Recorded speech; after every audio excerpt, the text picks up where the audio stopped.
अस्सलाम वालेकुम students, welcome to JK SB prep. आज हम कांस्टेबल के बारे में बात करेंगे।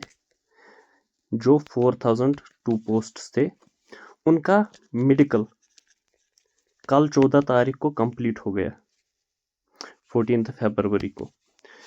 और अब जो भी वो मेडिकल था, जिन बच्चों का भी मेडिकल हुआ, उसमें से कुछ फिट भी निकले होंगे, कुछ अनफिट।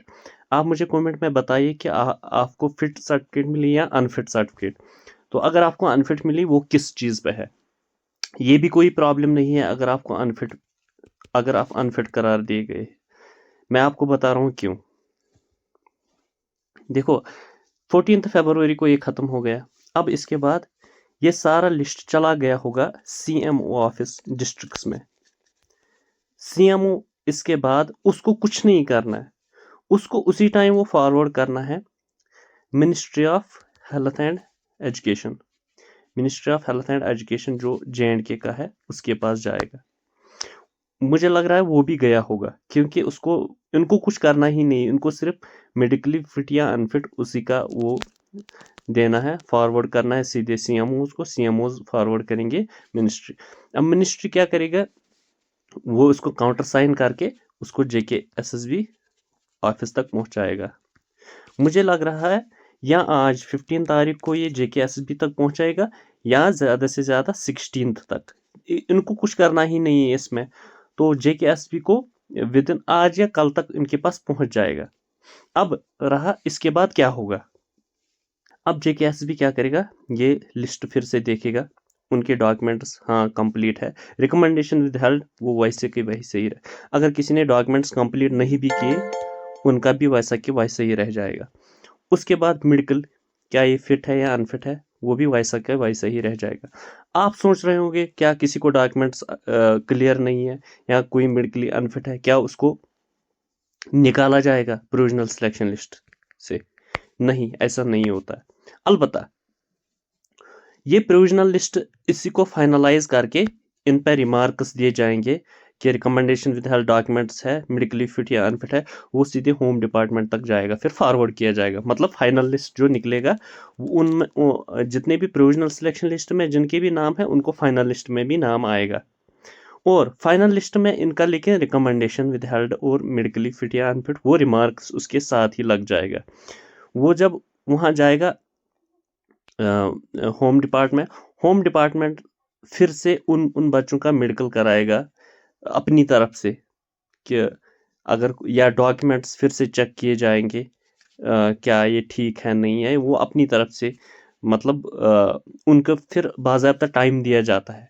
ये आपकी सीट इंस्टेंटली वैकेंट नहीं होती है, अलबत्ता इनको बहुत ज़्यादा टाइम दिया जाता है, कभी कभी 6 मंथ्स भी टाइम दिया जाता है। आप मेडिकली फिट हो, अब ऐसे नहीं है कि आपने सपोज मेडिकली अनफिट निकले, आपको तुरंत बाहर निकाल जाएगा, वहाँ से किसी और को लाएंगे, नहीं, ऐसा नहीं होता है।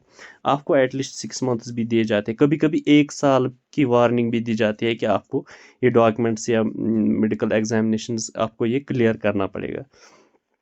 उसके वार्निंग्स के बावजूद जब लास्ट वार्निंग भी ख़त्म हो जाती है, उनको अब पता चल जाता है कि अब ये बंदा डिफिशेंट है, ये नहीं कर पाएगा। उसके बाद वो ऑलरेडी उन्होंने निकाल दिया होता है कौन सा, ये जिसको हम बोलते हैं ये वेटिंग लिस्ट फिर 1 साल के बाद वो वैकेंसीज फिल की जाएगी। ये बात याद रखना। जो टोटली डिफरेंट, अब इनको लग रहा है कि ये वाला अब बंदा ये डॉक्यूमेंट्स नहीं दिखा पाएगा, ये मेडिकली फिट नहीं हो सकता है, और फिर उसके 1 साल के बाद वेटिंग लिस्ट निकलने के बाद फिर वो वैकेंसीज फिल की जाती है। ऐसा नहीं। अब देखिए मेडिकल लिस्ट, ये फाइनल सिलेक्शन लिस्ट कब तक आएगा। देखो, मैं आपको एक बात बता रहा हूँ, फाइनल सिलेक्शन लिस्ट की बात जो है वो इनको 10 दिन से ज़्यादा नहीं लगना चाहिए। सपोज आज 15-16 तक ये फॉरवर्ड हो जाएगा, 26 तक इनको फाइनल लिस्ट करना चाहिए। 20 मतलब लास्ट वीक ऑफ फेबरवरी। अगर लास्ट वीक ऑफ फेबरवरी तक नहीं मिला, इसका मतलब इनका कोई इरादा नहीं है फाइनल सिलेक्शन लिस्ट करने का, क्योंकि अभी 20-25 पोस्ट्स जो है जिनका प्रोविजनल सिलेक्शन लिस्ट 2 महीने पहले, 4 महीने पहले, 1 साल पहले निकल गया है, लेकिन इनका फाइनल लिस्ट फिर बंद है, नहीं निकलता है पिछले 20-25 पोस्ट्स की। इसलिए हो सकता है कि वो आपका भी फाइनल सिलेक्शन लिस्ट इसी में फंस जाएगा 20-25 पोस्टों में। इसलिए अभी इनको 10-12 दिन दे दो, 10 से 12 दिन, फिर आपको करना पड़ेगा विजिट। 40-40, 50-50 बंदे अगर विजिट करेंगे इनको फिर लास्ट वीक ऑफ फरवरी से कि हमें लिस्ट के बारे में बता दीजिए, तो मुझे लग रहा तब उनको थोड़ा प्रेशराइज हो जाएंगे, हाँ लड़के तंग कर रहे हैं, फिर वो कुछ सोल्यूशन निकालेंगे कि लिस्ट निकालना पड़ेगा। वरना मुझे लग रहा है यही 10-12 दिन के अंदर अंदर आपका लिस्ट, फाइनल लिस्ट निकलना चाहिए। और एक बात है वो ओबीसीज का जब तक जनरल एडमिनिस्ट्रेशन डिपार्टमेंट तक वो क्लियर करके नहीं आएगा, उनका रिकमेंडेशन विद हेल्ड ही रह जाएगा। हो सकता है जेडी तब तक इन 10-12 दिन में कोई सोल्यूशन निकालेंगे। ये ओएससी ओबीसी का जो मसला है, अगर वो इनका निकाल, हो सकता है इनका भी क्लियर हो जाएगा। ज़्यादा चांसेस है कि उनका कंसिडर किया जाए, क्योंकि 120 बंदे थे, ज़्यादा चांसेस है कि उनका रिलैक्सेशन दी जाएगी इस टाइम। लेकिन यह है कि उसका भी टाइम लग सकता है। तो और कुछ नहीं है, फाइनल सिलेक्शन लिस्ट के बाद आपकी डॉक्यूमेंटल वेरिफिकेशन की जाएगी डिपार्टमेंट की तरफ से, फिर पुलिस वेरिफिकेशन की जाएगी। मुझे विद इन 1 मंथ आपकी ज्वाइनिंग हो जाएगी अगर फाइनल सिलेक्शन लिस्ट निकल गया इसी मंथ लास्ट वीक में। होप ये वाला सेशन अच्छा लगा होगा, और जो ही कोई अपडेट मिलेगा मैं आपके साथ शेयर करूँगा। आज के लिए इतना ही, थैंक यू। लेकिन जाते जाते चैनल को सब्सक्राइब ज़रूर करना।